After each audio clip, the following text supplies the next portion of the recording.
nos queda el tiempo justico, ¿eh? Entonces, antes de comenzar a la disertación de hoy, de la charla que tenemos, quería anunciaros un poquito un asunto sobre lo que se va a celebrar el sábado, que ya conoceréis, el sábado 27, aunque entra dentro de las jornadas de las verduras, ese programa tan maravilloso que tenemos aquí en Tudela y tal festivo. Pues en esta ocasión se ha metido el asunto solidario y a través de la asociación ¿Qué tal? Pues lo que ha promovido, digamos, una iniciativa que es un poquito las ferias solidarias, que también inclusive van anunciadas en el programa de la radio, ¿vale? ¿Esto en realidad en qué consiste? Bueno, que tal lleva varios años, montándome al último año, entre otras actividades que hace, según me cuentan, pues también lo que hacen de cara a Navidades y Reyes para todos. Entonces, remitiéndonos a este último año, pues según me dijeron, más de 350 niños y niñas, familias, mejor dicho, repartieron juguetes en cooperación y colaboración con las APIMAS y además dio para soportar a Elche y aún así sobran, con lo cual lo del asunto de la feria solidaria, que va a consistir en una serie de juegos infantiles y no tan infantiles en el que todos tienen su premio, ¿vale? Su premio son caniches y cosas que sobran, algunos juegos buenos también, habrá un precio módico, pero también será todo el voluntario que se quiera en cuanto a dar, porque el destino de eso va a ir a lo que es esa inclusión social y destinado también en concreto a las familias más necesitadas. O sea, es un poquito de solidaridad en función de eso, para ayudar a estas familias. En segundo lugar, comentaros también que para esto pues hay unas cositas que lo que hace la asociación ¿Qué tal? Es ponerlo al servicio de todas y todos, también en las asociaciones, ya lo ha hecho a través de la cumbre social, que hay pues unas 20 asociaciones y sindicatos, y además también a la ciudadanía. ¿En qué sentido? En la participación voluntaria. Entonces se requiere, por un lado, asistencia para ver efectivamente esa pluralidad tan rica que tenemos de movimientos sociales en Tudela, cada vez que se va construir y cohesionando cada vez más, en una rueda de prensa que será a las 5 de la tarde en el Centro Lasa, para que quien pueda acude y participe. Voluntariado también para una pegada de carteles el día 23 martes. Luego a la salida quien quiera me decís, pero no me dais a la década de que estas locas que pegan carteles, porque locas, aunque al ayuntamiento, en este caso al alcalde no le gusta mucho, pero bueno. Y luego otro tema que esto sí que es importante, que es el propio día 27 en sí mismo, ¿vale? Para participar un poquito en lo que son los juegos, y bueno, va a haber 2 hinchables, va a haber tirada de bolos, no sé qué, plataforma por efecto de hipoteca también, pues eso va a poner pues meter bola de desahucio, en fin, va a estar muy divertido, pero hace falta un poquito porque es bastante largo desde las 11 de la mañana pues hasta la hora de recoger. Entonces, que libremente la gente, si alguien se quiere apuntar, si tomáis nota, sería bueno que paséis este correo electrónico, los horarios que tiene que estar, que es abeldelrey, terminado en y, @gmail.com, ¿vale? Y si no, pues bueno, me decís a mí a la salida, lo que sea, ¿vale? Bueno, pues ánimo y adelante. Luego, bueno, dicho esto, el tema que tenemos hoy, ya veis un poquito lo que hay en los programas, lo titulamos un poquito el interrogante economía o cultura, y donde buscar las claves para un futuro nuevo, ¿no? Bien, pues esta charla debate que tenemos hoy entra también dentro del ciclo de la crisis, y en este caso contamos con la presencia de Manuel Campillo, de Manolo, que bueno, es un asiduo de esta escuela, no falta mucha presentación. Él nos va a hablar también de algunas claves para encarar esta situación que parece llevarse, digamos, todo por delante, ¿no? Incluido este bagaje ético y moral imprescindible en momentos tan complejos como, digamos, en esta sociedad también día, ¿no? No faltan, y esto es así, no faltan los entendidos que remontan, por ejemplo, de las causas de nuestras desdichas actuales a una panoplia, digamos, o conjunto de males históricos, o colección de males históricos, entre ellos la tendencia al compabreo, el amiguismo o la corrupción, ¿no? Sin embargo, ese espíritu derrotista, digamos, que fluye en la sociedad, que parece que fluye en la sociedad, no hace justicia a los principios morales que se han transmitido siempre en los ambientes sociales en los que nos hemos movido, ni tampoco hace justicia a la capacidad de muchos de los que sufren hoy, ni tampoco a quienes en la plaza pública han mantenido, digamos, encendida la antorcha de la dignidad, ¿no? Tiene interés la discusión de hoy ante la existencia de las élites políticas y también en algunos ciertos medios de comunicación en discursos del tipo, por ejemplo, sobre las responsabilidades de la crisis que hemos hablado más de una vez, ¿no? Como por ejemplo hemos vivido por encima de nuestras posibilidades, o sobre la crítica a los políticos por la corrupción, o sobre las críticas del mercado somos todos, etc., ¿no?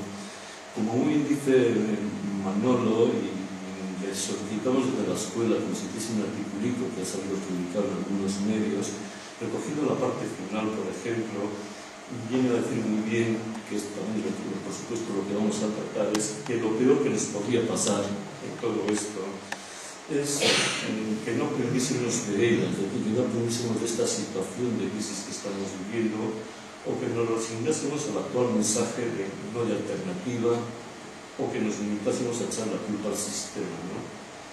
Como muy bien dice Manolo, en esas 4 líneas hay fórmulas y caminos para salir de la crisis y para hacerlo todos juntos, pero eso requiere acometer una profunda regeneración cultural y política, democrática también, algo que debe llevar por el impulso de los movimientos sociales y consolidarse a través de unos renovados partidos progresistas.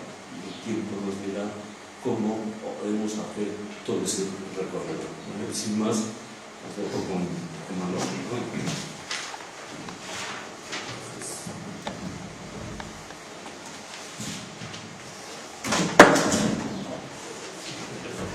Bien, buenas tardes.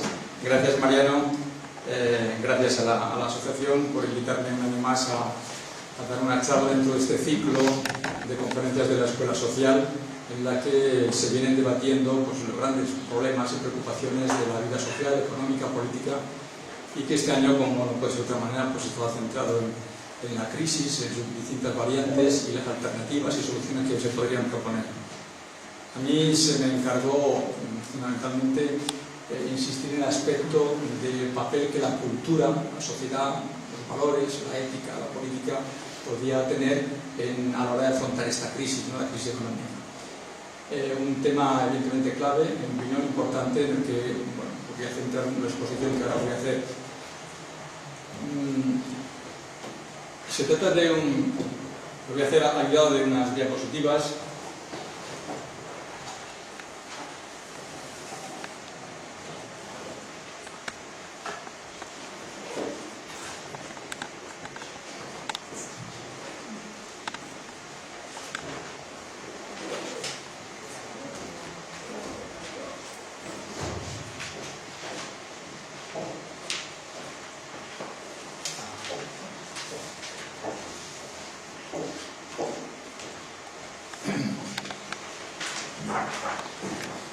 Yo le he puesto como título a esta charla factores culturales y políticos de la crisis económica. En definitiva, se trata de ver, no analizar la crisis en términos económicos, que de eso ya se ha hablado muchas veces. El último día una sesión dedicada precisamente a las alternativas económicas en sentido estricto. Yo quería centrarme en los elementos culturales y políticos que inciden como causa o como efecto en la situación económica. Voy a repasar primero en una primera introducción datos elementales básicos que todos conocemos de dónde está la crisis, cuáles son los rasgos fundamentales de esta crisis a modo de introducción. En una segunda parte me centraré en el diagnóstico, en señalar de esos distintos factores culturales, políticos, económicos, cuáles son los que explican los demás, cuáles son los determinantes, porque en función del diagnóstico se establecerán las soluciones.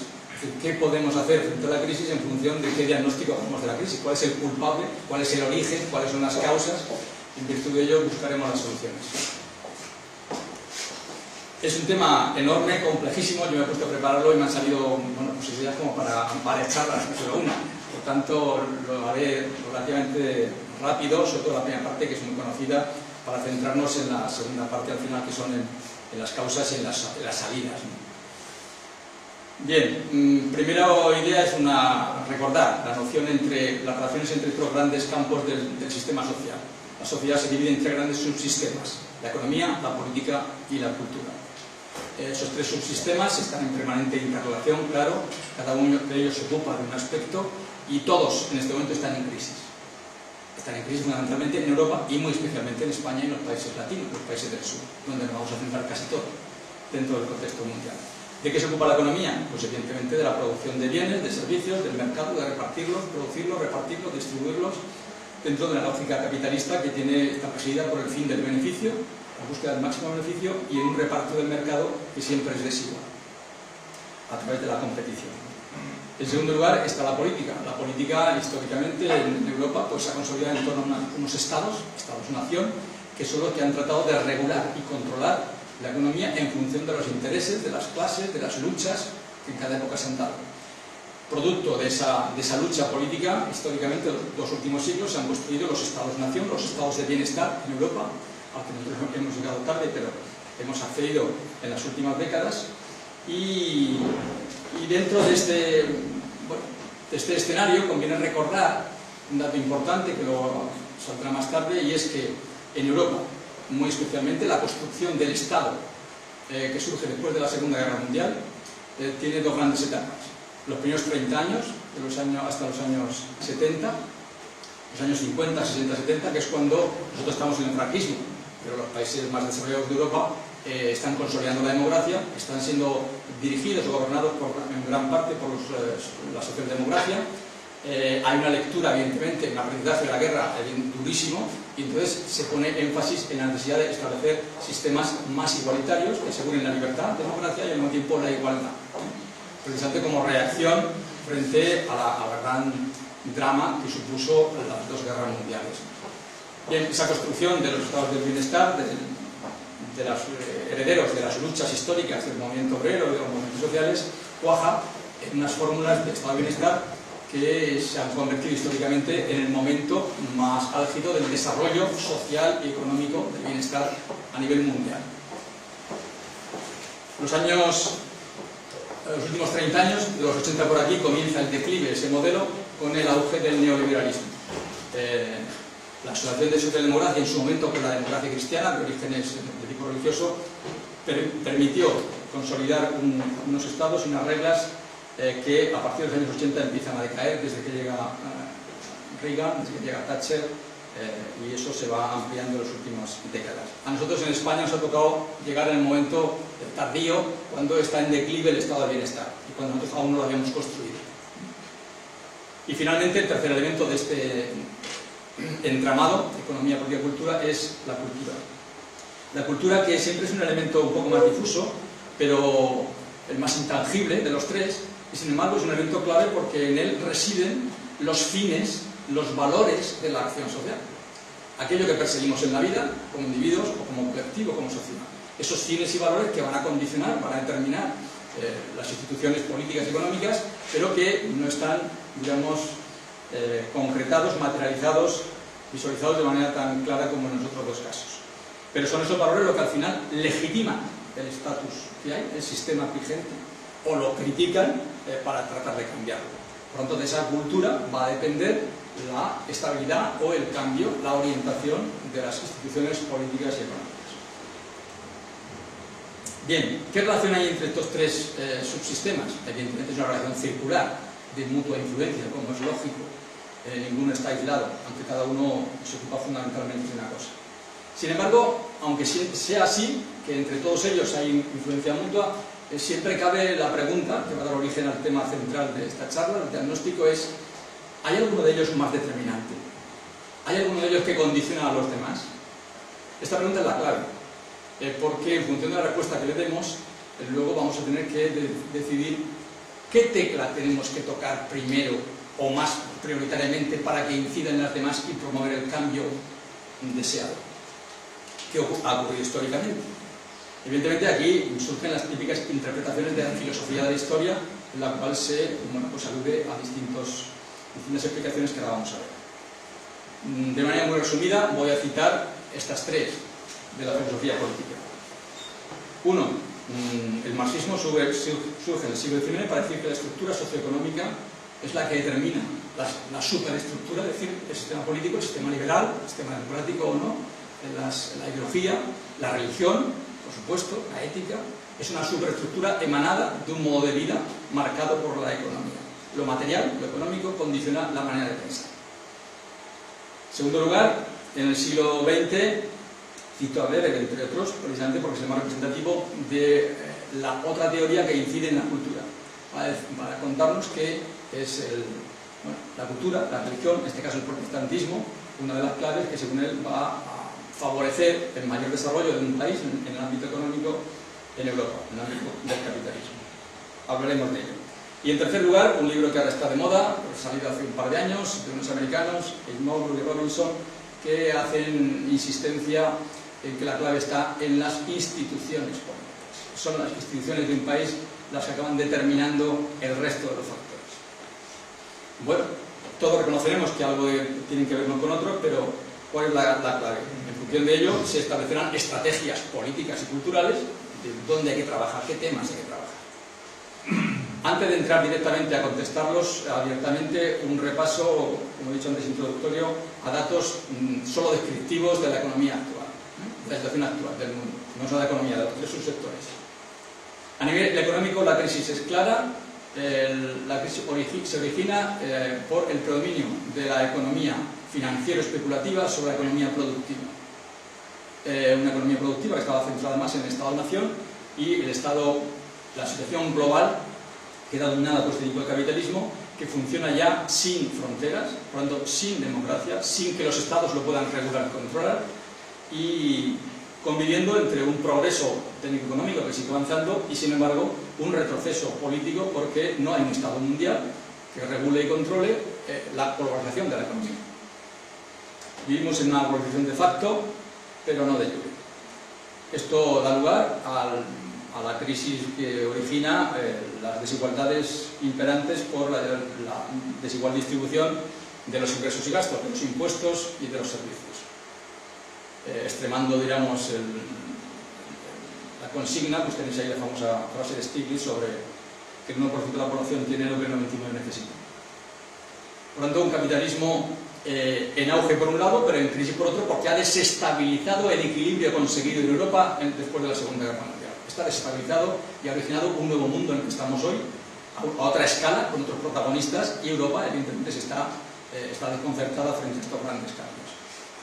En Europa nos encontramos con una población muy reducida, el 7%, con una capacidad productiva de la cuarta parte del mundial, y sin embargo con un gasto social que supone el 50% del gasto social mundial. Precisamente por eso somos el objetivo, digamos, deseado de toda sociedad, de todo país, ¿no? Porque el estado de bienestar había conseguido, bueno, pues una distribución de esa riqueza que ahora evidentemente se está desmantelando. Por tanto, la crisis económica está produciendo un retroceso en los términos del modelo económico-social alcanzado en Europa, y eso se traduce diariamente en más desigualdad y más pobreza. En España, pues más de lo mismo, pero agravado por los factores que ya conocemos. Tenemos un modelo productivo que era la burbuja inmobiliaria, poca industrialización, poca investigación, un fraude fiscal enorme, somos de los países con mayor fraude fiscal del mundo, fundamentalmente de las grandes empresas y de las grandes riquezas. Se ha gastado poco en conseguir combatir ese fraude, y la consecuencia es que si en Europa como en el mundo están aumentando las desigualdades, en España de una manera acusadísima. Somos en este momento el país más desigual de Europa, el más desigual de Europa. El retroceso ha sido espectacular en los últimos años, producto de la crisis económica por un lado, pero de la falta de instituciones políticas, regulatorias y controladoras que permitiesen corregir o modificar esa situación. un breve mapa gráfico de algo que es muy conocido para que se vea el famoso debate de que todos somos culpables. Es verdad que todos somos culpables, todos estamos ahí en ese círculo, pero evidentemente no de la misma manera. El 71% del fraude en España está en las grandes empresas, en las grandes fortunas. A una escala muy pequeña en relación con ella, la pequeña y mediana empresa, y luego ya los autónomos, o los individuos, las personas a título particular, como veis, representa muy escasamente.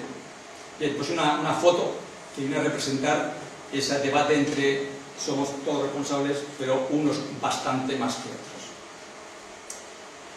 Eso con respecto a la economía. Con respecto a la política, bien, ya hemos dicho que la crisis política se traduce en el debilitamiento del Estado-Nación. Muy especialmente en Europa, cuando estamos construyendo una asociación europea sin Estado. No hay un Estado europeo. Es uno de los dramas que tenemos en este momento.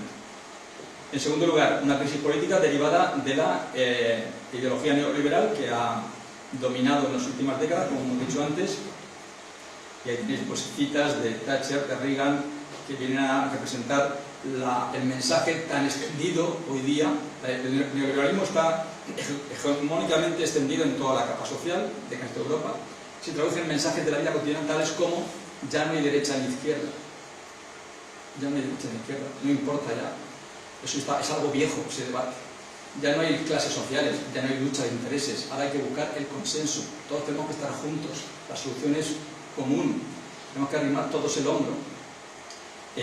Cuando en definitiva, junto a ese mensaje se llega, y eso solo es posible desmantelando el Estado, que ha abusado, no solo los ciudadanos, el Estado ha abusado, la administración, el gasto público, causante de todos los males. La solución pasa por la privatización, por la tecnocracia. Solo hay una solución, lo que digan la tecnocracia. Por tanto, el debate entre partidos pierde importancia. Solo hay alternancia de partidos, no hay alternativa de partidos, solo alternancia. En definitiva, se niega que haya lucha de intereses, lucha política, lucha de clases entre distintos sectores sociales. Esa es una de las claves del problema actual. Cómo ha penetrado en las capas sociales, en el ciudadano de a pie, los mensajes de ese neoliberalismo que está trabajando desde hace varias décadas en conseguir ese éxito.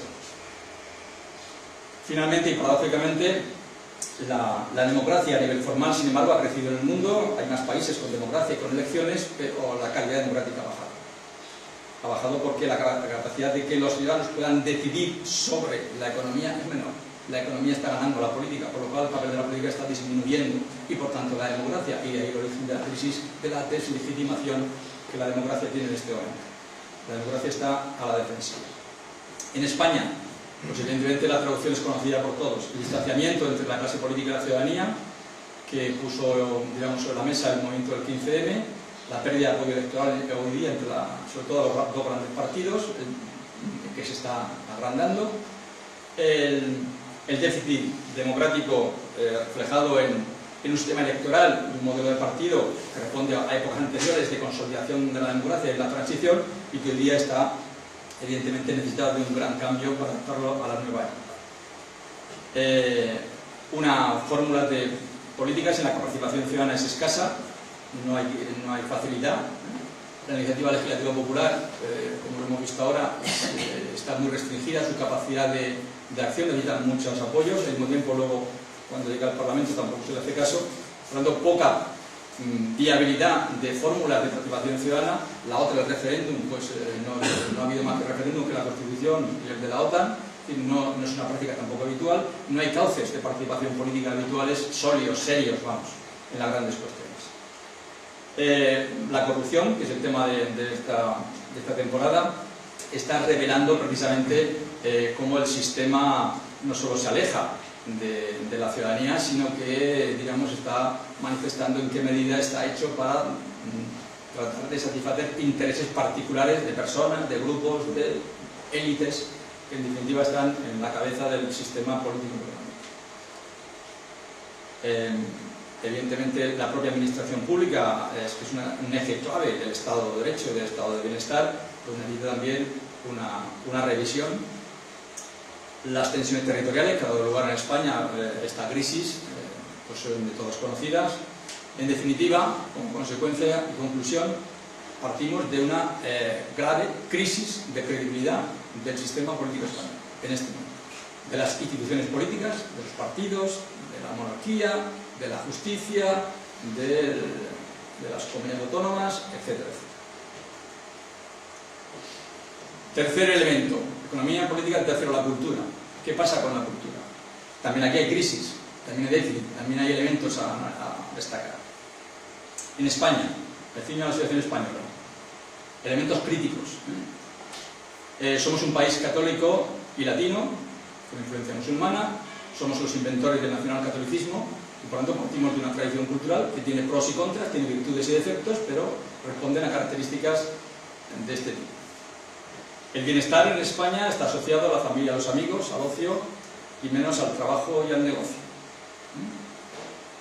El trabajo y el negocio se ven más como castigo, el ocio es lo que atrae, digamos, al bienestar con lo que se identifica la ciudadanía.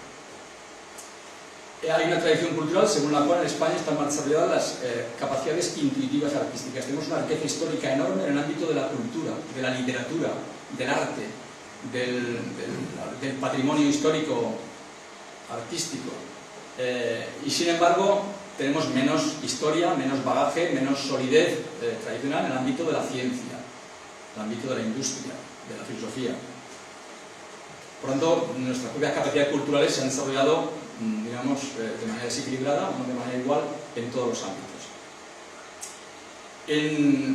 Un elemento cultural que tiene una influencia enorme en la economía en España. La riqueza en España está asociada a la propiedad. Somos rentistas desde hace siglos.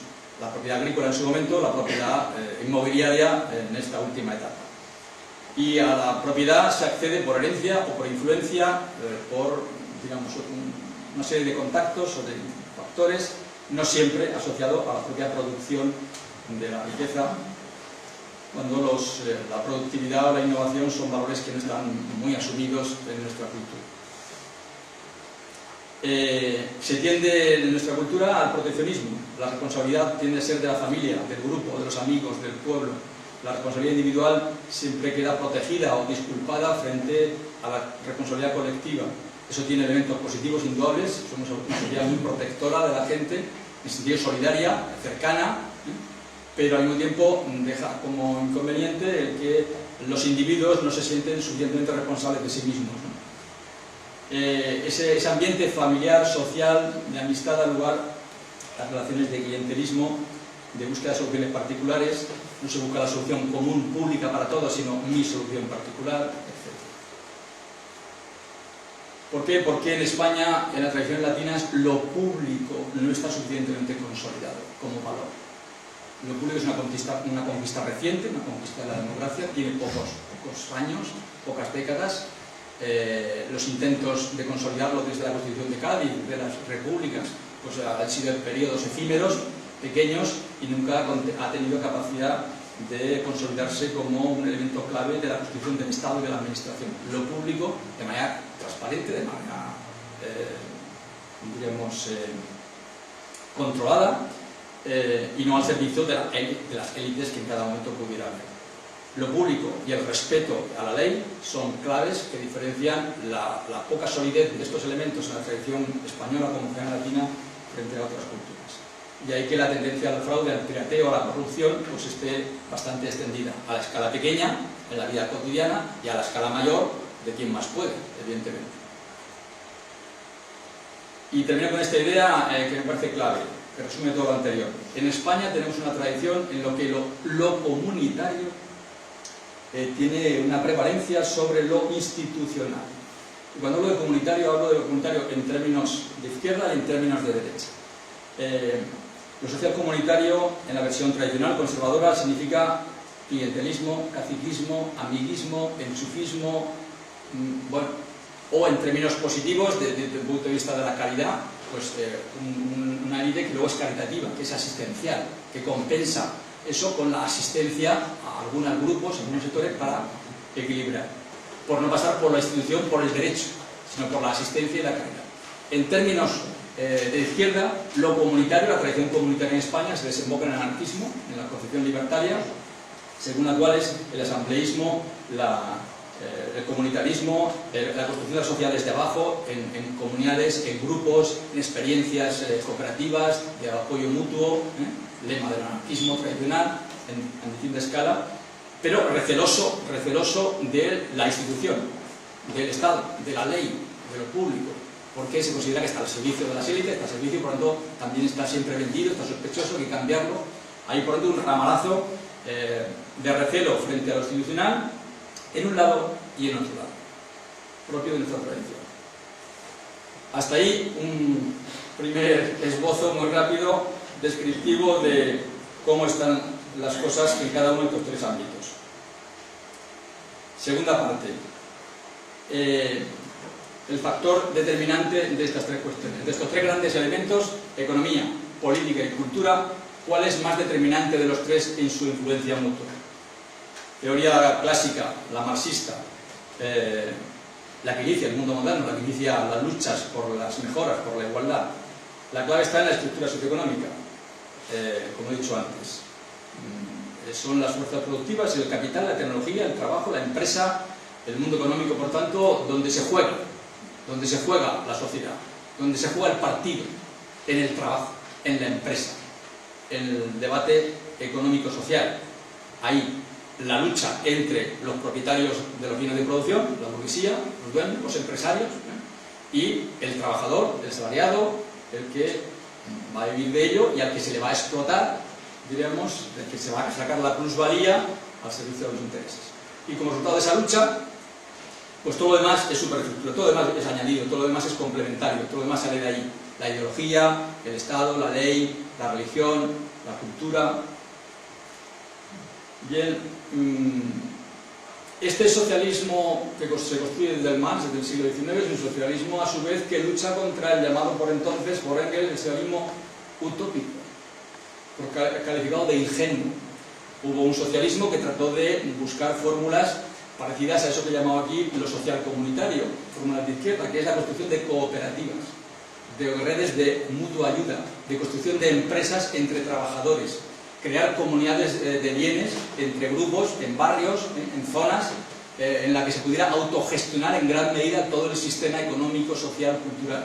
Todo eso lo promueve el socialismo utópico, y el socialismo Marx, el socialismo crítico, dice: eso es una ingenuidad, eso no va a ningún lado, eso vale para cuatro, será siempre una minoría. Solo se puede conseguir la igualdad si conquistamos el poder y cambiamos desde arriba las estructuras. Además de un cambio estructural, eso significa un cambio de la toma del poder. Bien, pues ese es el mensaje del socialismo científico que viene desde Marx, y según el cual, por tanto, el problema, las divisiones surgen de la economía, y el cambio pasará por una toma del poder que cambie la economía, en este caso la propiedad, pues estatalizando todo lo demás. El capitalismo va a desencadenar una serie de crisis periódicas, según la tradición marxista. Eso va a agudizar la lucha de clases y desembocará inevitablemente en el socialismo, que solo llegará al socialismo cuando se alcance una sociedad sin clases, en la que todos seamos iguales, por lo tanto no haya propietarios y asalariados, que no haya unos más que otros, siempre en torno al concepto de propiedad. Y frente a todo ello, pues una valoración del Estado liberal, del Estado democrático, pues de menor entidad. Se considera que el Estado liberal es un Estado burgués, y por lo tanto también el Estado liberal hay que transformarlo para que permita, digamos, trabajar por el desmonte de esa lucha de clases, el desmonte de las propiedades, de las oligarquías, de los privilegios, y luego ya pues dar lugar a una sociedad más igualitaria e incluso sin Estado. El ideal marxista es como el anarquista: al final, la última etapa sería disolver el propio Estado cuando la sociedad se pudiera autoadministrar. Una explicación, por tanto, de salida de la crisis, igual que en el siglo XIX, mediante el cambio de la estructura económica, donde está la clave. Segundo lugar, segunda explicación, la de Maslow, la cultura y la ética. Esto tiene una raíz muy antigua, evidentemente ya de los griegos, de la filosofía y la ética. Cuando se empieza a reflexionar sobre estos temas, se empieza a caer en la cuenta de que lo público, lo colectivo, lo común, inventado por los griegos, con la democracia, solo puede funcionar bien si los individuos funcionan bien. Es la ética del individuo, del ciudadano, la base del buen resultado de la convivencia política. La polis se basa en el ethos, en la ética. Es la integridad moral individual la base que puede permitir una sociedad democrática justa. Por tanto, la rectitud privada es condición de la pública. Una idea que luego fue asumida más por la ética protestante que por la católica, y que está en la base de uno de los debates actuales sobre esa cuestión. El autor más conocido es Max Weber, cuando en la primera mitad del siglo XX define esta teoría, según la cual, a la hora de explicar por qué los países del norte de Europa se han desarrollado más que los del sur, cuando históricamente los países del sur mediterráneos han sido más poderosos que los del norte. ¿Por qué los bárbaros del norte consiguieron un desarrollo económico mayor que la tradición cultural y la riqueza de los países del sur, del Mediterráneo? Bien, pues según él, lo sitúa una de las claves, que el cual es importante, en la reforma protestante. La lucha de toda la edad moderna entre el protestantismo y el catolicismo el protestantismo representa la búsqueda de mayor libertad del individuo, de la conciencia, frente a la imposición del dogma de la élite religiosa en Roma, ¿no? De la estructura jerárquica. Entonces se defiende un modelo más horizontal, más abierto, más libre. Eso viene a representar el protestantismo, y esa mayor libertad, capacidad de innovación, por eso no hay un protestantismo, hay 10, 20 o 30.000, porque son subgrupos, no hay un cabeza del protestantismo, ni una lista de dogmas, ni de sacramentos, es decir, hay una proliferación muy variada. Bueno, pues esa mayor diversidad y de innovación del protestantismo, que entonces sitúa la responsabilidad de la salvación en el individuo, y no tanto en la estructura de la Iglesia, no tanto en los sacramentos, sino en la conciencia individual. Eso va a permitir un mayor desarrollo de la responsabilidad y de la conciencia del trabajo del individuo. Bueno, pues libertad, responsabilidad, trabajo, austeridad, ahora que está tan de moda con la Merkel. Bueno, pues son conceptos austerianos de Merkel. Austeridad es muy antigua, la inventan ya también los griegos y los cristianos. Pero en todo caso, como digo, hay un intento de explicar la importancia de factores éticos, en este caso unidos a la religión, éticos, religiosos, culturales, que tienen una influencia enorme en el modelo como se concibe el trabajo, la economía y la libertad de actuar en ese mundo. Hasta el punto con el calvinismo de que aceptar el propio enriquecimiento es un signo divino, un signo de salvación. Autores en España como Ruiz Mateo, Javier Sádava han abundado en este tema, insistiendo en cómo la tradición la ruptura, el cambio que se produjo en la Reforma y en la Contrarreforma Católica, aquella lucha de aquellos siglos, ha condicionado nuevamente cómo esas dos partes de Europa se han enfrentado a la economía, al desarrollo del trabajo de manera diferente. Bien, los del norte se suicidan más que nosotros, ¿no? Hay más responsabilidad individual, pero también hay mucho más sentimiento de culpa, por lo cual están más aislados, están tan protegidos por el grupo, por la Iglesia, por el factor, y todo tiene sus pros y sus contras. Pero en todo caso, está claro que esa tradición cultural y religiosa tenemos que tener en cuenta, porque nos permite explicar algunos de los factores de cómo hacemos las cosas y cómo podemos cambiarlas. Y dentro de este elemento cultural, otro elemento importante, hoy día las teorías progresistas en general del desarrollo, que están intentando condicionar a la ONU para establecer un modelo de desarrollo del milenio, con unos objetivos y unos criterios, unos indicadores distintos del PIB, del puro desarrollo económico-tecnológico, y que vayan a un desarrollo social, un desarrollo humano, cualitativo. En ese nuevo concepto de desarrollo ocupa un lugar importante el concepto de capital social. El capital social es la manera de, bueno, se abunda en el concepto de capital para indicar en qué medida el tejido social de un país va a condicionar enormemente la capacidad de ese país de organizarse, sentar las bases, digamos, desde la sociedad civil, que van a permitir hacer actuaciones de creación de riqueza, de distribución de riqueza, con otros valores, con otros criterios, de abajo arriba, y sin grandes élites económicas o políticas. Bueno, pues ese concepto de capital social es distinto del que hemos hablado de Weber, pero incide en la idea de que lo social-cultural, la manera con que vivimos a diario, nuestros valores y costumbres, nuestra manera de relacionarnos, es clave para entender por qué en un país, en una zona, se desarrolla la economía de una manera o se desarrolla de otra. Bien, el capital social. Tercera parte. Por tanto, Marx dice es la economía. El capitalismo también lo dice, ¿eh? El marxismo y el capitalismo dicen lo mismo, es la economía. Estúpido, estúpido. Bueno, pues otros dicen, no, que es la cultura la clave. Bien, ahora vienen estos señores, estamos en pleno siglo XXI, este es un libro de hace 2 años, americanos, que vienen a reproducir o a recordar parte de lo que el marxismo posterior hizo con respecto a la existencia de la toma del poder. Es el que controla el poder, es la institución política, la élite, el que establece las reglas de juego de una sociedad, reglas de juego políticas y económicas, el que va a determinar, o lo que va a determinar el que ese país avance o no. Son las instituciones políticas y económicas, pero las políticas son las que hacen las económicas. Tesis de última hora y que está extendiéndose, digamos, en todos los debates actualmente por el mundo. ¿Qué dice esta gente? Que, bueno, primero niegan, digamos, o critican las explicaciones anteriores. Dicen, no, el que un país vaya mejor o peor no depende del clima ni de la geografía. Aquí en España no estamos peor que en Alemania por el clima. Hay países del sur que han sido más ricos históricamente que el norte de siempre, ¿no? O que son todavía hoy día. Por tanto, Australia está en el sur, es un país. En el sur hoy día hay un desarrollo económico actualmente en el mundo, que es todos los países emergentes que están equiparándose, acercándose y en su momento superando a los países del norte. Por tanto, no es el clima, ni es la geografía lo que determina la riqueza. No es la cultura, dice este hombre frente a Weber, discute. Dice, no es verdad. No es la religión ni la ética lo que ha determinado que un país haya progresado o no. Hay países desarrollados, protestantes sí, pero también católicos. Ahora cuando hablamos de Alemania, que es ahora la gran referente del desarrollo en Europa, en Alemania el modelo norte-sur está invertido con respecto a España.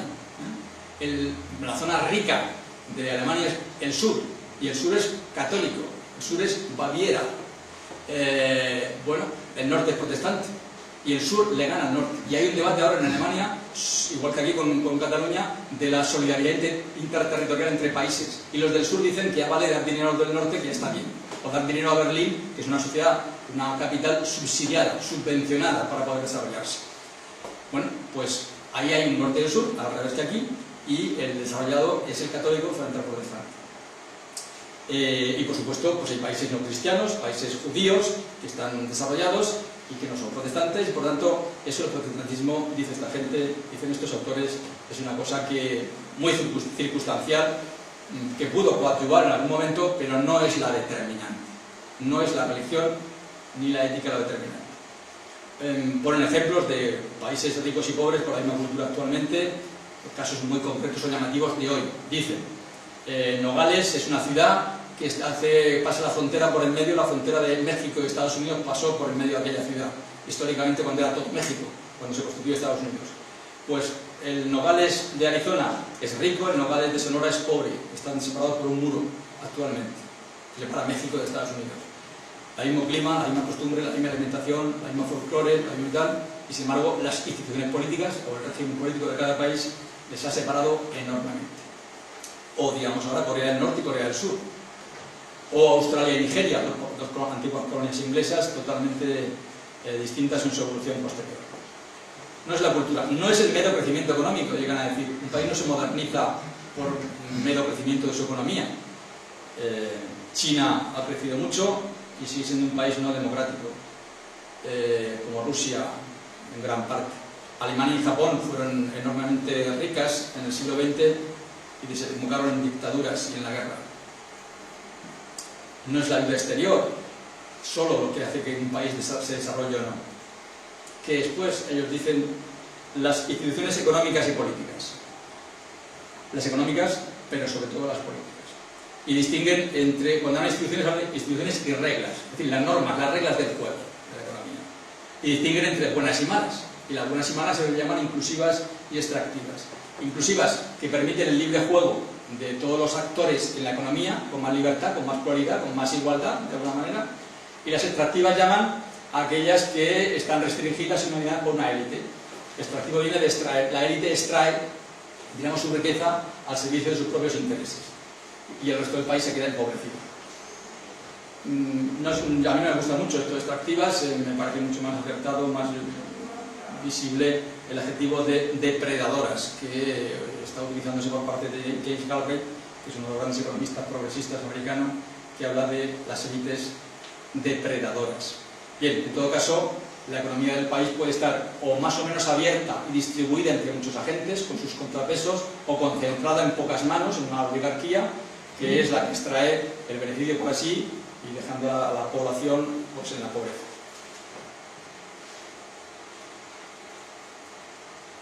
Y eso depende del tipo de instituciones que hay. Instituciones significa leyes, reglas, normas, tradiciones.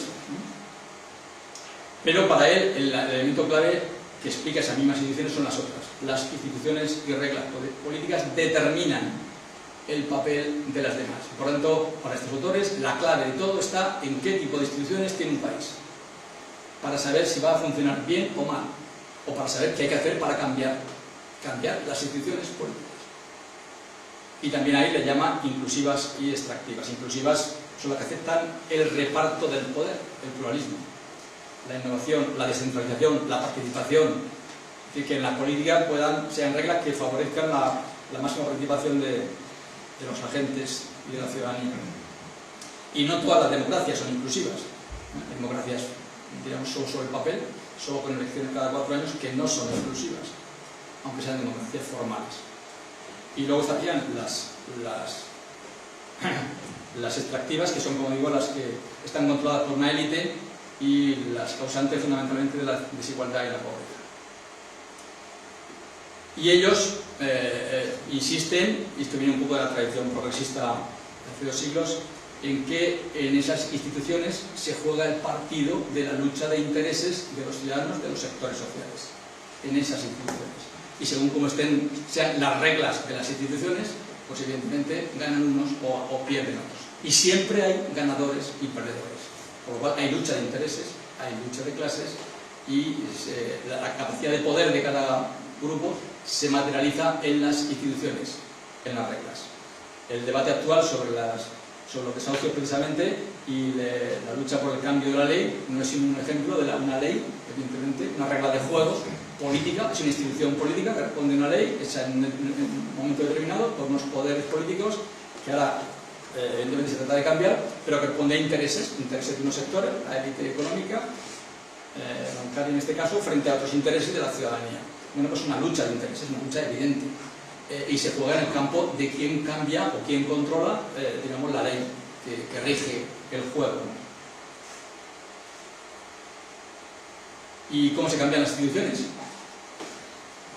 Pues es difícil, dicen ellos, no hay recetas. 2 elementos que nos sirven para ahora, el segundo y el tercero. La posibilidad de cambiar las reglas de juego es mayor en época de crisis. Hay que aprovechar la crisis para cambiar las reglas de juego, cambiar las instituciones. Y en tercer lugar, ¿y eso cómo se puede conseguir? Mediante la movilización.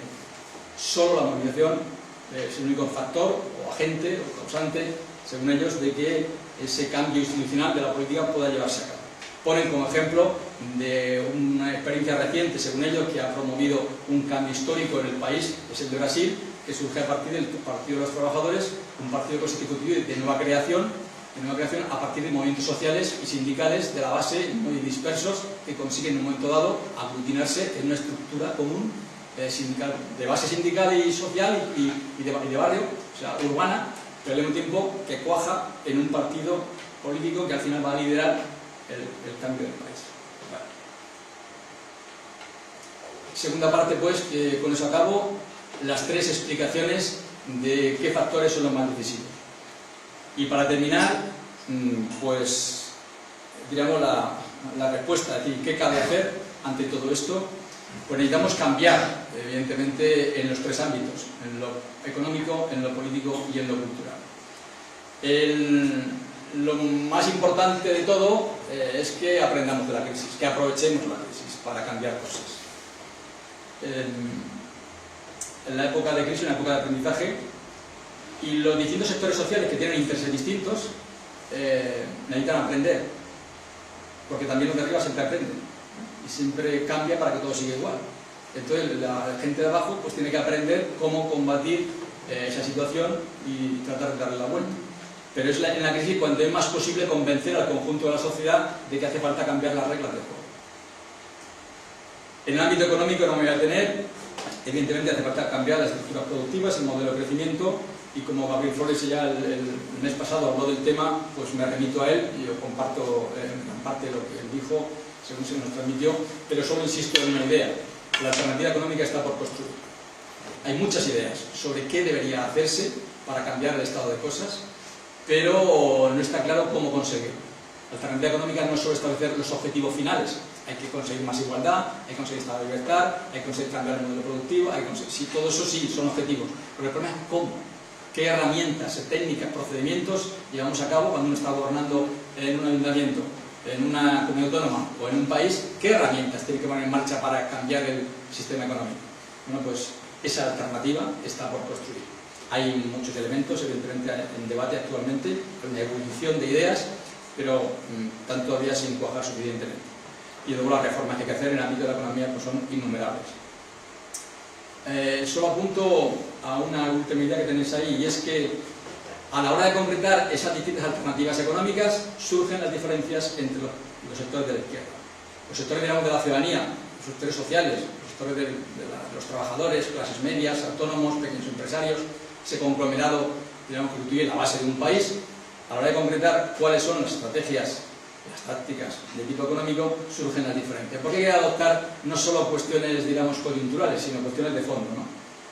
O reforma o revolución, debate histórico, mayor moderación o radicalismo, pactar en algunos casos o defender el principio a rajatabla.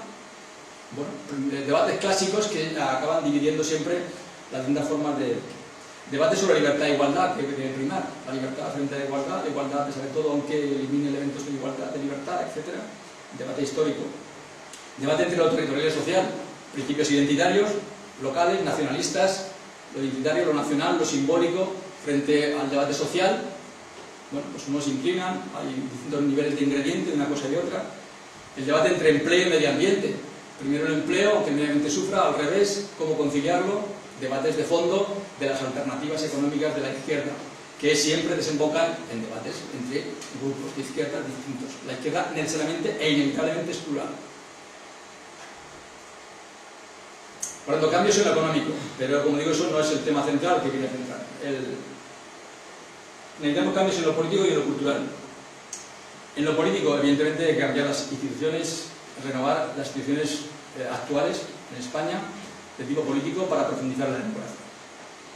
Hace falta un sistema, por tanto, que permita actualizar la democracia que surge en la transición a la época actual, cambiar las reglas que hay que cambiar para hacerla más eficaz, más cercana a la ciudadanía y que permita alcanzar el objetivo de toda democracia, de toda regla, y es conseguir bienestar para todos.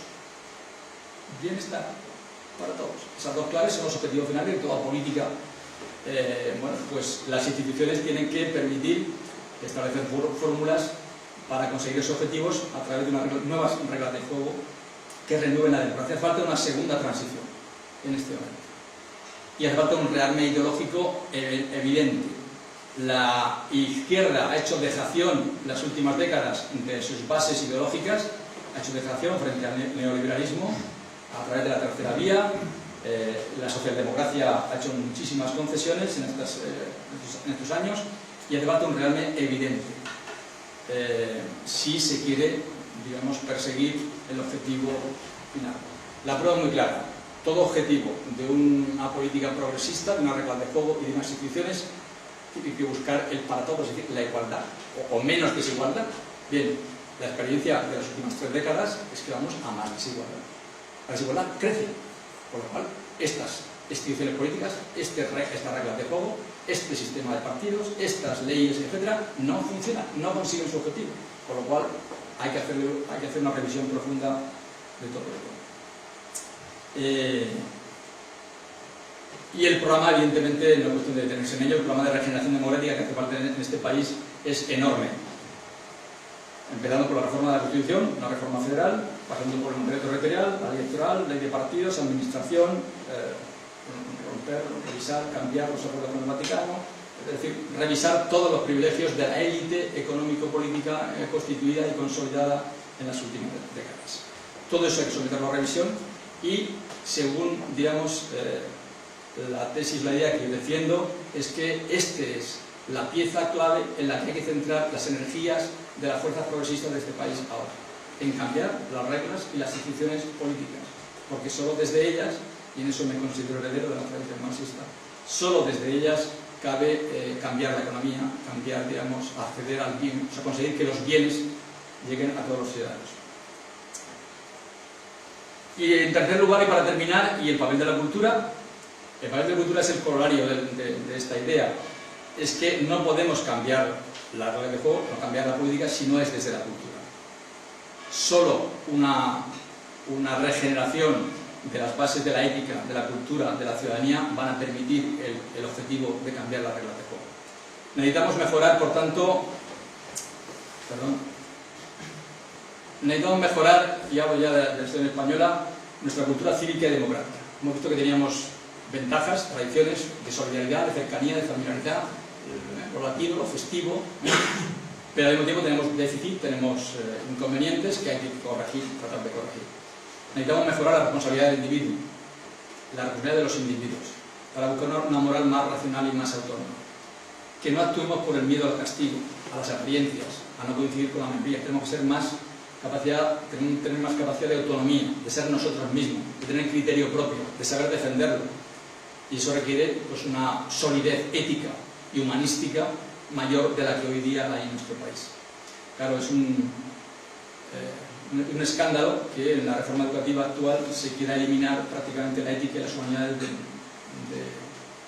del sistema educativo, ¿no? Curiosamente, de reducirlo a formar únicamente empleados útiles y dóciles para el sistema.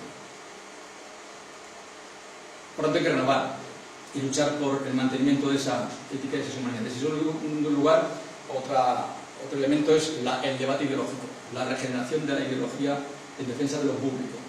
Tiene que ser la bandera fundamental de la renovación de la cultura. Pero defender lo público no es defender solo una ley que me da derechos. Defender lo público significa que yo tengo que contribuir a que eso sea sostenible. Y evidentemente eso significa transparencia, participación y ejemplaridad en la vida de todo el mundo, de los grandes y de los pequeños. Por tanto, elementos y valores que están hoy día en debate de todos los días, en debate, digamos, de la corrupción, de los políticos, del sistema, y que es evidentemente un diagnóstico muy certero en la medida en que están señalando, están descubriéndonos a todos las cosas que hay que cambiar en esta dirección. Y finalmente, el otro clave del cambio cultural cívico, del capital social, está en el asociacionismo. Por lo tanto, uno, ética individual, autónoma, de coherencia consigo mismo. Segundo, defensa de lo público, de la ley establecida, de la institución. Y tercero, fomento del asociacionismo desde abajo, de la sociedad civil. En España hay poca tradición de asociacionismo. Los jóvenes se asocian para fiestas y para deporte. Asociacionismo cívico y político muy poco, muy poco. Pero los jóvenes lo hacen así porque los mayores son así. Transmitimos esa cultura, esa tradición. No hay suficiente experiencia y bagaje histórico, democrático, ¿no? Poco asociacionismo que hay que fomentar. Que ahora, precisamente con la crisis, está resurgiendo a través de todos los colectivos y plataformas que están en la calle ahora combatiendo los distintos desastres, ¿no?, que estamos viviendo. Entonces, eso es lo que hay que aprovechar en esta época. Y termino con la última pregunta que yo me hago a mí mismo. Todo eso hay que cambiar. ¿Quién lo tiene que cambiar? Hay una de las deficiencias claras de la tradición nuestra cultural, cuando nos discutimos entre nosotros cuando estamos en grupo, es el uso excesivo del verbo haber. Hay que hacer esto. Hay que hacerlo. Habría que, verbos impersonales, falta el sujeto. ¿Quién lo tiene que hacer? ¿Quién debe impulsar los cambios? El único sujeto posible en democracia es la ciudadanía. Tratando de recuperar, reflexionar en la búsqueda de estos fines y valores de los que hemos hablado. El sujeto regenerador siempre y solo puede ser la ciudadanía, la base social, los de abajo. Y tiene que incluir a todos los sectores sociales y especialmente a los más desfavorecidos, sin duda. Sin ellos no hay sujeto regenerador. si no incluye al perdedor, no hay regeneración posible. El perdedor tiene que formar parte de la solución. Y eso hacerse de manera colectiva. Solo organizándose en grupo es posible que la ciudadanía pueda promover el cambio. Solo lo puede promover la ciudadanía. Y la manera de hacerlo es entre los movimientos sociales.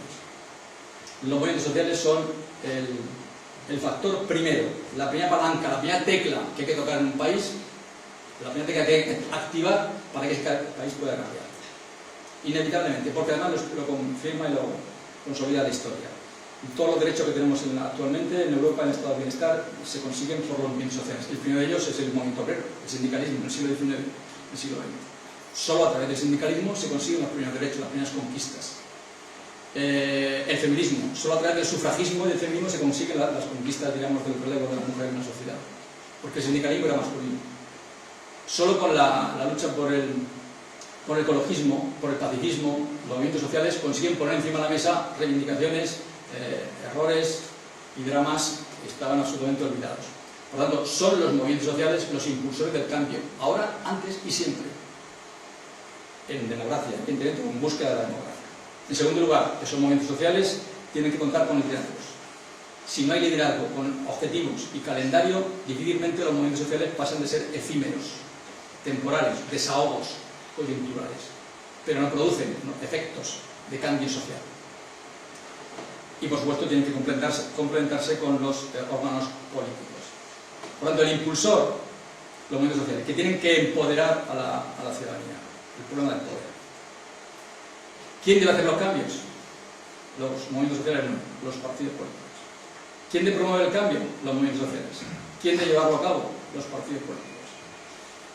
La ciudadanía, precisamente, cuando ha querido cambiar la sociedad, históricamente, es la lección que tenemos del siglo XIX y XX, la ciudadanía creó los sindicatos y los mismos ciudadanos y los mismos movimientos crearon los partidos, muchas veces hermanos. Y por eso muchas veces de los movimientos sociales se crean partidos varios, igual que hay varios movimientos sociales o varias tendencias dentro de los movimientos sociales. Los movimientos sociales nunca son homogéneos, siempre son heterogéneos, hay disputas de interpretaciones. Bueno, pues ese movimiento social es el primer producto, primer hijo, diríamos, de la ciudadanía que empieza a moverse. El segundo tiene que ser los partidos políticos. El sujeto del cambio lo promueve, el cambio lo promueven los movimientos, el cambio lo ejecutan los partidos. Y por tanto, pues es otro de los elementos que hoy día son imprescindibles y urgentes. La renovación de los partidos políticos al servicio de esta nueva época, de esta nueva situación. Excepto, evidentemente, para el movimiento o para el pensamiento anarquista, libertario, que siempre ha existido en España con mucha fuerza y lo sigue existiendo, para el cual todo partido político es algo de lo que hay que recelar, no es la solución. Todo partido político acaba corrompiéndose, el poder corrompe y por lo tanto el partido político no es la solución, sino que tiene que haber solo movimientos de base, movimientos asamblearios, movimientos autogestionarios, movimientos de mutua ayuda, movimientos cooperativos, y hay que tratar de prescindir de los partidos. Quiero hacer referencia a una encuesta de la cadena SER de ayer, que algunos habréis leído, que es realmente, no puede ser de más actualidad en torno a todo esto que estoy diciendo. Algunas preguntas sobre el alejamiento de la ciudadanía con respecto a la política hoy.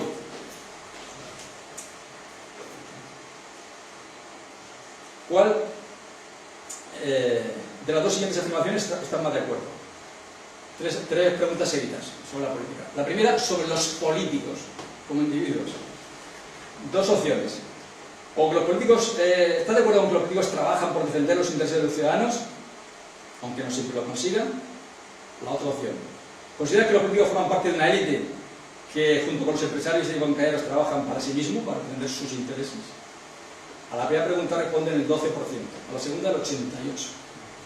Ayer, en la cadena SER. El 88% de los españoles piensa que los políticos, como individuos, trabajan para sí mismos. Durísimo. Segundo, una escala, bueno, los partidos políticos, no los partidos como tal. Doble opción. Los partidos, aunque tienen imperfecciones, son necesarios para el funcionamiento de la democracia, una opción. La otra dice, no, la democracia puede funcionar sin partidos, solo con plataformas y colectivos es suficiente. A la primera opción le apoyan el 43%. Hace falta partidos. A la segunda, el 57%. Queremos una democracia sin partidos. El 57%. Y tercera pregunta. ¿Sigo creyendo que la democracia, a pesar de todo, es el mejor sistema político posible? ¿O piensas que la democracia tiene mucho fallo y que hay que buscar otra fórmula? A la primera responde el 61 y a la segunda el 39. Es decir, todavía un 61% piensa que la democracia, a pesar de todo, pues es lo menos malo. Ya como colofón ya de esta revolución en teoría que esto supone a nivel del capitalismo, de la economía, fijaros la pregunta. Otra opción, la economía de mercado capitalista genera desigualdades, pero permite para la mayoría de los ciudadanos disfrutar de un cierto bienestar. ¿Estás de acuerdo? La segunda, la economía de mercado capitalista genera desigualdades y malestar para la mayoría de los ciudadanos. A la primera apoya el 40%, a la segunda el 60%.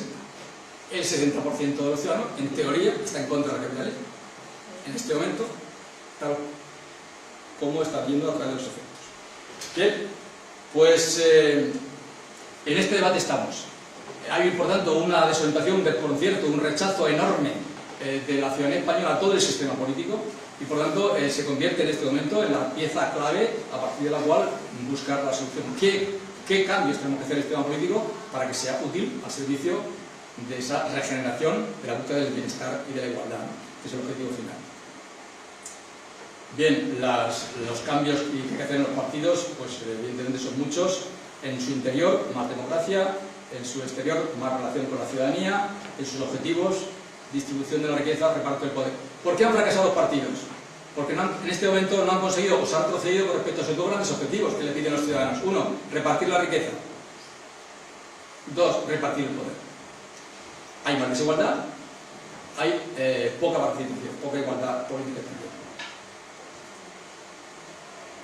Bien, y los partidos cumplirán con su misión en la medida en que consigan reformar las instituciones para hacerlas más inclusivas. Por lo tanto, ahí se cierra el ciclo. Primero, movimientos sociales; segundo, partidos políticos; tercero, cambiar las reglas de juego del sistema. Y ahí acabo con una frase sacada de Ramoneta. Ya siento haberme alargado mucho.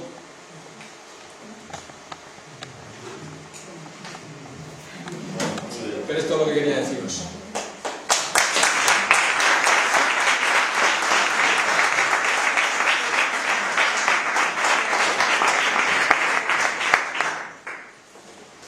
Bueno, pues tenemos aproximadamente un cuarto de hora. Entonces voy a hacer una serie de palabras. Vamos a coger 3 o 4 juntas para aprovechar más el tiempo. Que sería, por favor, breve la preguntita, escueta, para no olvidarnos y de tipo a contestar.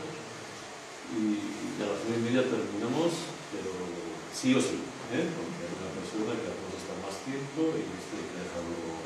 Entonces, si cortamos de manera brusca, disculparéis, pero hay que hacerlo. Entonces, toma notas y entonces ¿quién se apunta? ¿Quién quiere? Manolo, a tu juicio, ¿cuándo crees que va a haber ese estallido social que yo creo que llegará un día, pero no sé cuándo, porque a este paso? Bueno, no me atrevo a hacer futuribles. No lo sé. Lo que sí es verdad es constatable que la situación social, la tensión, la crispación está aumentando, tanto por cuestiones económicas como políticas, y no es descartable que pueda ocurrir. No necesariamente tiene que ocurrir. Pero que evidentemente hay una convulsión, un alejamiento de las instituciones actuales que puede explotar, es claro que sí. Lo que no sabe es si se va a explotar o no, o la ciudadanía, a través de movimientos o de iniciativas, va a encontrar cauces o fórmulas de alternativas que eviten ese estallido y lo canalicen por alguno de los cauces que históricamente se han dado, ¿no? Que pueden surgir. De modo que la tensión es creciente, sí. Ahora, en que va a desembocar y que podemos estar en vísperas de un estallido, sí, podemos estarlo, no necesariamente. Dependerá de la capacidad que tengamos de encontrar cauces de salida de ese malestar.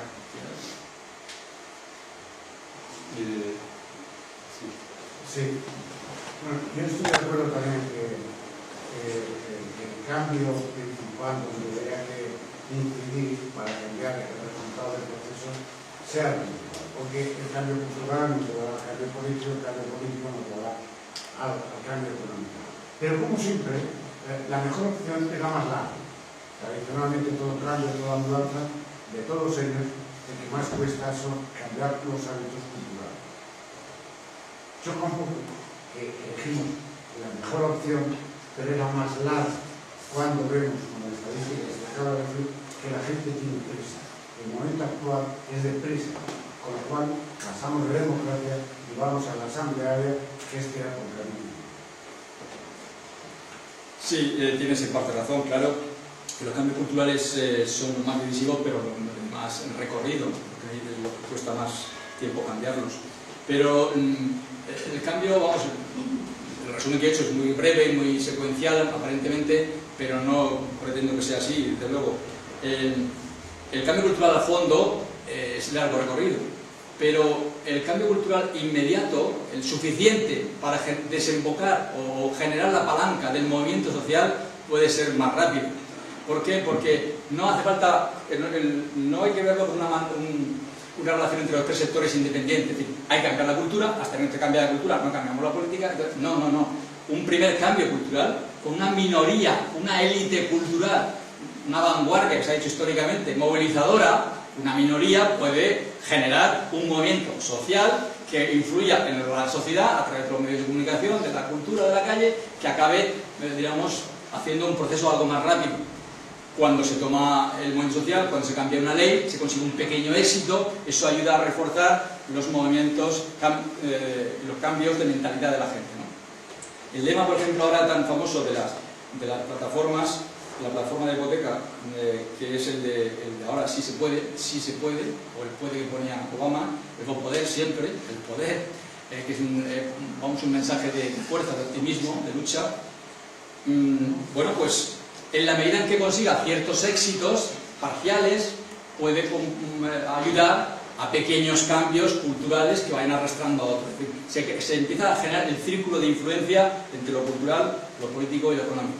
Pequeñas experiencias de cambio económico, a su vez, generan una transformación. De modo que no se trata de decir los tres grandes bloques, cada uno por separado en tres etapas. No. Se trata de decir por dónde podemos empezar para empezar el proceso, que siempre es una espiral, un proceso de movimiento continuo. En ningún caso,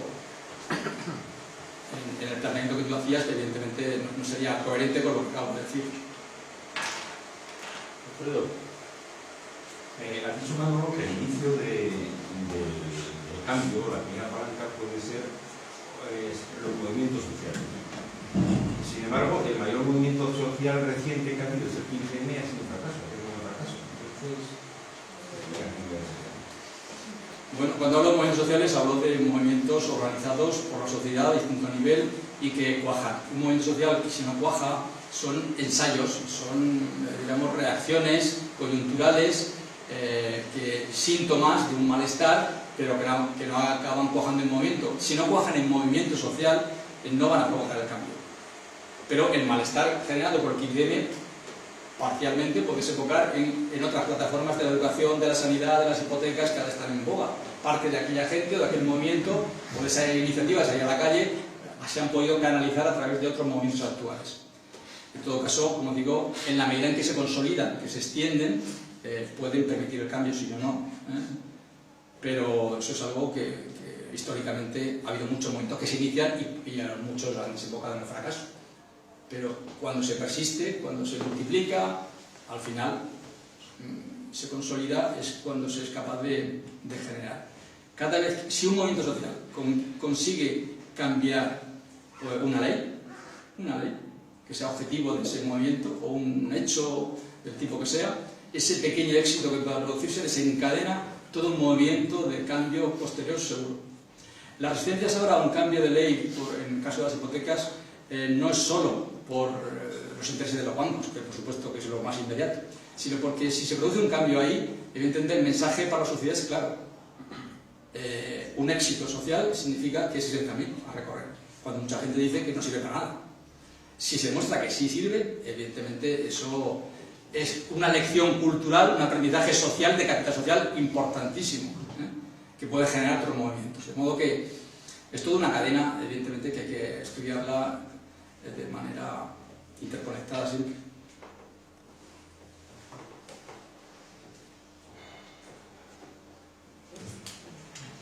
A ver, a mí me gustaría comentarte un poco sobre el tema de la ética. Me ha parecido muy interesante porque realmente la ética sí que influye en todos los demás campos. Porque, aunque ya estamos viendo movimientos sociales y demás que podrían tirar un poco de lo que es el cambio, si os dais cuenta, están todos tachados de falta de ética. Es decir, como si todos tuviéramos algo que ocultar.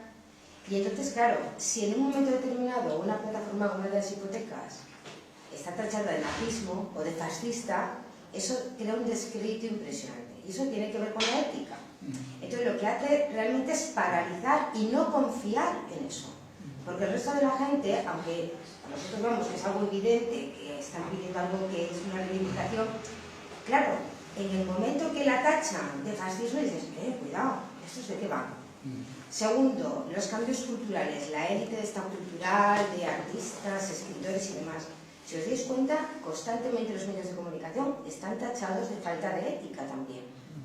Salen los actores en los premios Goya y se les dice que ellos no pagan impuestos y mal. Otra vez te retraes. Es decir, todas estas cosas que pueden generar los políticos, que pueden generar ciertos cambios que sí que arrastran a la población, están totalmente demonizados. Y se encargan de demonizarlos para que la gente no sigamos esa corriente. Porque, teniendo en cuenta también lo de la ética, ¿qué significa banca ética? Ahí ha habido una mezcla entre economía y la ética. La ética es importante porque hace que los demás sigamos su comportamiento. Si todos estos movimientos sociales, que son los que van a generar el cambio, están tachados desde el primer momento de una falta de ética, eso hace que la población se retraiga. Vamos a ver varias cosas con respecto al comentario que haces. En primer lugar, constatar, evidentemente, que dentro de la lucha política e ideológica en la que estamos, evidentemente los sectores conservadores tratarán de desprestigiar y desacreditar a aquellos que quieran liderar el proceso de renovación ética, hinchándole justamente en el motivo de su batalla, ¿no?, que es la defensa de la ética.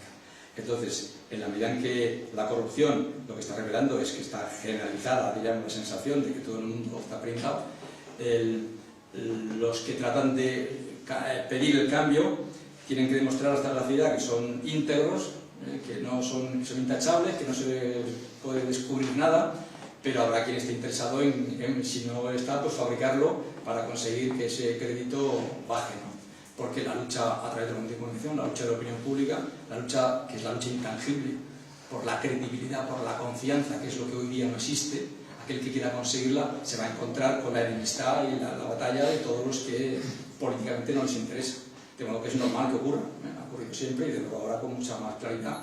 En la medida en que la diana está sobre personas concretas, políticos, pues evidentemente la lucha contraria va a dirigirse también contra las personas que lideren el movimiento de regeneración. Pero eso tiene que, la sociedad pues tiene que tratar de aprenderlo, asumirlo, combatirlo en lo que pueda, pero el juego sucio siempre será en todo juego, sí. Y en todo caso, con respecto a la ética también, simplemente decir que en estos movimientos la ética fundamentalmente, y por ejemplo que acabas de decir, se puede cambiar o consolidar o no en virtud del ejemplo. La ética se transmite a través del ejemplo, en casa, con los hijos, con nuestros amigos, en la sociedad. El ejemplo es el mayor crédito que tenemos frente a la ética. La ética tiene un discurso, una retórica, unos principios y luego tiene unos hechos. Y lo que da credibilidad son los hechos, lo que se hace, no lo que se dice. Entonces, de ahí que en nuestro país, en la medida en que hay mucho descrédito por la distancia entre lo que decimos y lo que hacemos, pues es fundamental conseguir que haya al menos minorías, gentes que traten de demostrar que son coherentes en su vida privada, volvemos a lo de antes, en la vida particular, para poder merecer confianza en la vida pública. Cosa que hasta ahora eso se tenía menos en cuenta, separaba más lo público de lo privado. Ahora ya la transparencia, evidentemente la exigencia de transparencia nos lleva a tratar de exigir que cada persona a título particular sea lo más íntegra posible y coherente con aquello que está predicando a nivel público. De modo que al mismo tiempo la crisis y la crítica es estamos elevando el listón de nuestras exigencias democráticas, morales. Comportamientos que hace 30 años pasaban desapercibidos y no los criticamos, ahora se critican. Con lo cual, una parte es crítica, crisis, desconfianza, pero al mismo tiempo es un síntoma de que estamos madurando en la democracia y queremos mejor democracia que la que teníamos. Entonces, bueno, pues en ese camino que haya chinitas y batallas por evitarlo, pues es comprensible. Una serie de comportarse, ¿no? Sí, sí, sí. Ana. ¿Crees, en el caso, comentabas que en los movimientos sociales también era importante la aparición de líderes que no de jefes? ¿Crees que, por ejemplo, en el caso del 15M, que se constituyó, yo creo, pues, como un movimiento, en parte en rechazo a la verticalidad de los partidos políticos, que pretendía ser completamente horizontal, asambleario, en el que no hubo liderazgos, no hubo cabezas visibles? ¿Crees que eso ha podido influir en el hecho de que no haya, aunque luego hayan surgido la aparición de distintas plataformas? Por ejemplo, ahí se ve un cambio en el caso de la plataforma de afectados sobre la hipoteca, ¿no? Pues está Ada Colau, que sí que hay una cabeza visible. ¿Crees que, por ejemplo, en el caso del 15M, esa falta de liderazgos claros ha podido influir en que luego no haya evolucionado o no se haya perpetuado más ese movimiento? Sí, sin duda. No es el único factor, pero es uno de los factores. Yo he señalado 3: liderazgo, objetivos concretos, viables, por los que trabajar, y calendario. El movimiento social requiere una organización. Si no desemboca en una organización, un colectivo organizado con una tarea, con una misión que desempeñar, clara y concreta, pues difícilmente se puede mantener, más allá del enfado, del malestar que se quiere manifestar, ¿no? Entonces yo creo que el 15M es un primer síntoma fundamental, bueno, que inicia todo el movimiento actual, en la medida en que sale a la calle de manera amplia, denota un malestar creciente, masivo, de nuevas generaciones, en gran parte, que quieren decir así no, por aquí no. Entonces eso es positivo, yo creo que es el germen, el cimiento de lo que viene después, pero no es suficiente. Eso, una vez dicho, no se puede consolidar. Hace falta pasar a si esto no, entonces ¿qué? Bueno, y entonces ahí es donde viene el movimiento como tal. Cuando en el movimiento se plantean unos objetivos a conseguir, unos cambios concretos, sociales, políticos, legislativos, lo que sea, unos cambios a conseguir como objetivo, unos ciertos liderazgos que canalicen, que vertebren un poco, no jefes, no responsables, ni secretarios generales, sino el liderazgo siempre, que no se confunda nunca el liderazgo con la jefatura. El liderazgo es el reconocimiento a alguien de una autoridad que por su ejemplaridad o su capacidad permite coordinar e impulsar el movimiento o la organización. El liderazgo surge del reconocimiento de los demás, no de la imposición o del cargo o de las prerrogativas que uno pueda tener. Entonces, una organización sin liderazgos, sin objetivos y calendario, difícilmente puede consolidarse, ¿no? Ni puede llegar a ser efectiva, y es el paso intermedio que luego tendrá que desembocar posteriormente en el tema de partido político. Partidos, instancia política correspondiente al que trasladar digamos, las reivindicaciones concretas del movimiento. Pero sí, es un aprendizaje de las nuevas generaciones, como es lógico. Las generaciones de la transición pues se aprendieron en la calle, pues en la transición. Ahora, pues las nuevas generaciones aprenden con su propia experiencia, claro. En ECUI terminamos por ahora, ¿vale? Ya os he dicho, lo siento, pero la última pregunta. Yo un comentario y una reflexión. El comentario, yo creo que el 15M no fue un fracaso. De hecho, quizá fue un fracaso como un movimiento organizado con unos objetivos concretos. Yo creo que consiguió una cosa más importante, y es situar determinadas cuestiones en el centro del debate público, político, y el despertar de conciencias de mucha gente. Yo, amigos que tengo con los que solo podía hablar de fútbol, ahora puedo hablar de política, y es desde entonces. Con lo cual, a mí eso me parece un éxito en ese lado cultural, quizá menos en los otros, ¿no? Y luego, una reflexión. Los movimientos asociativos son agotadores. Entonces, desde la progresía y los partidos de izquierdas, o pillamos esa palanca ahora, o quizá esa palanca se quede ahí, anclada, porque es agotador, porque la gente tiene que trabajar, tiene que vivir con su familia, tiene que hacer cosas. Y yo creo que ahí tenemos un reto, pero además, inmediato, arriesgado y de valentía, porque es que si no, de verdad que hay mucha gente que toda esa energía, pues probablemente se quede un poco desparramada, ¿no? Bien, con respecto al primer comentario, pues totalmente de acuerdo. Cuando he dicho del momento del 15M, lo he dicho primero como una primera etapa que tuvo la capacidad de generar la segunda. Por sí misma no se constituye como momento organizado en términos históricos, pero sí como impulsor de lo que ahora se está gestando, ¿no? O sea que sí, de acuerdo. En el caso que dices de que los movimientos sociales son agotadores, es verdad. Los movimientos sociales siempre son liderado minorías. El éxito de un movimiento social es que consiga arrastrar en esta encuesta que he citado antes hay una pregunta que se les hace también a los ciudadanos diciendo si han participado en alguno de los movimientos de concentraciones o manifestaciones o han firmado algún papel en estos últimos días. Bueno, firmar 60%, participar en alguna concentración o movilización en la calle un 30%. Nos significa unas cantidades enormes de gente, si eso es verdad, enorme. Pero evidentemente eso ha sido posible porque ha habido un 1%, un 2% de gente que es la que mueve, la que convoca, la que organiza, la que moviliza, que ha hecho eso posible. Entonces, evidentemente, las minorías que organizan la movilización social pues están condenadas a digamos, dejarse la vida en ese empeño y, por supuesto, eso significa un ciclo que puede, evidentemente, acabar. Y acabaría mal, como tú dices, si no desemboca en ese tiempo en un éxito de un cambio institucional. Porque el movimiento social quiere cambiar las instituciones, las reglas, la ley.